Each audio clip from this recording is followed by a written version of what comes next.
ایک جنگل میں شیر، گیدڑ، لومڑی، ہرن اور بہت سے دوسرے جانور رہتے تھے۔ شیر خود کو جنگل کا سب سے بڑا اور افضل ترین جانور سمجھتا تھا اور جنگل کا بادشاہ کہلانے پر بڑا فخر محسوس کرتا۔ وہ جب اور جس وقت چاہتا کسی نہ کسی جانور کو کھا لیتا۔ سارے جانوروں کو ہر وقت اپنی جان کا خطرہ رہتا تھا کہ نہ جانے کب اور کس وقت کس کی باری آ جائے۔ ایک دن کئی جانور مل کر شیر کے پاس گئے اور باری باری کہنے لگے، شیر بادشاہ، تم واقعی ہمارے بادشاہ ہو اور ہم تمہاری رعایا، لیکن اگر تم ہم سب کو ایک ایک کر کے کھا جاؤ گے تو ہماری رعایا ختم ہو جائے گی، پھر تم کن پر اپنی حکومت کرو گے؟ شیر نے دھاڑتے ہوئے کہا، ارے بے وقوفو، اگر اس جنگل میں جانور ختم ہو جائیں گے تو میں کسی اور جنگل میں چلا جاؤں گا۔ ابھی مجھے ایسی کوئی فکر نہیں ہے، کیونکہ فی الحال اس جنگل میں بے شمار جانور ہیں جنہیں کھا کر میں کئی برس گزار سکتا ہوں۔ یہ کہہ کر وہ ایک مرتبہ اپنی خوفناک آواز میں دھاڑا اور ان جانوروں میں سے ایک کو دبوچ کر کھا گیا۔ باقی جانور جان بچا کر بھاگ کھڑے ہوئے۔ جانوروں کو راستے میں لومڑی مل گئی اور انہوں نے لومڑی سے کہا، بی لومڑی، فوراً یہاں سے بھاگ جاؤ ورنہ شیر بادشاہ تمہیں بھی کھا جائے گا۔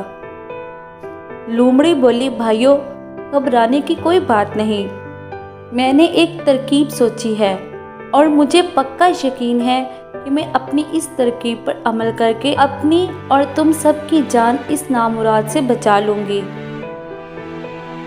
ہم سب کو اس مردود سے نجات مل جائے گی۔ اگلے روز لومڑی شیر کے پاس پہنچی، سلام کیا اور شیر کا حال پوچھا۔ شیر اس وقت بہت بھوکا تھا۔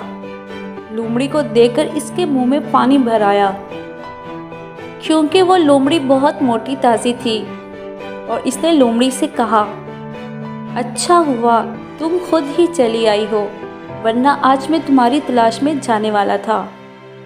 میری کئی روز سے تم پر نظر تھی اور تمہارا گوشت کھانے کی تمنا تھی۔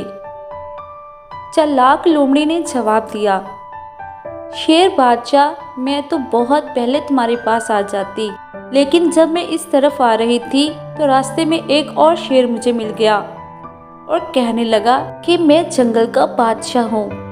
میں نے اس سے کہا کہ نہیں، ہم ایک شیر کو اپنا بادشاہ سمجھتے ہیں۔ تو وہ دھاڑ کر بولا، کون ہے وہ؟ میں اسے زندہ نہیں چھوڑوں گا۔ میں بھاگ کھڑی ہوئی اور کسی نہ کسی طرح یہاں پہنچی تاکہ تمہیں یہ خبر سنا دوں کہ اس جنگل میں ایک اور بادشاہ پیدا ہو گیا ہے۔ لومڑی کی زبانی کسی اور شیر کے متعلق سن کر اس شیر کو تو بڑا غصہ آیا۔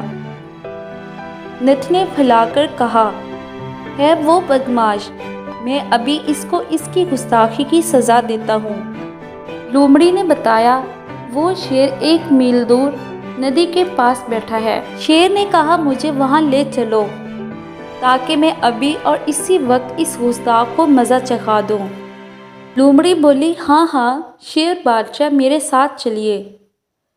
چنانچہ چالاک لومڑی اس کو اپنے ہمراہ لے کر اس طرف کو چل دی۔ راستے میں وہ شیر کے ساتھ باتیں کرتی جا رہی تھی اور اس کی خوب تعریفیں کرتی جا رہی تھی۔ بالآخر وہ ایک ندی کے پاس پہنچ کر بولی، شیر بادشاہ، تھوڑا آگے جا کر ندی کے پاس دیکھو، وہ دوسرا شیر نظر آ جائے گا۔ شیر جیسے ہی ندی کے پاس گیا، ندی کے اندر بہتا ہوا پانی تھا اور پانی میں اس کو اپنا عکس دکھائی دیا، تو اس کو وہ دوسرا شیر سمجھ بیٹھا۔ دوسرے شیر کو دیکھتے ہی غصے میں برا حال ہو گیا اور وہ اپنی خوفناک اور گرجدار آواز میں دھاڑا۔ قدرتی طور پر عکس کے اندر بھی شیر دھاڑا، جس کو وہ اپنا دشمن سمجھتا تھا۔ آخر شیر نے شدید غصے کی حالت میں عکس والے شیر پر حملہ کرنے کے خیال سے ندی میں چھلانگ لگا دی۔ ندی کا پانی کافی گہرا تھا۔ بالآخر شیر ندی کے اندر ڈوب کر مر گیا۔ لومڑی خوشی خوشی اپنے دوست جانوروں کے پاس پہنچی اور انہیں خوشخبری سنائی۔ میں شیر بادشاہ کو ختم کر آئی ہوں، اب ہم سب کی جان محفوظ رہے گی۔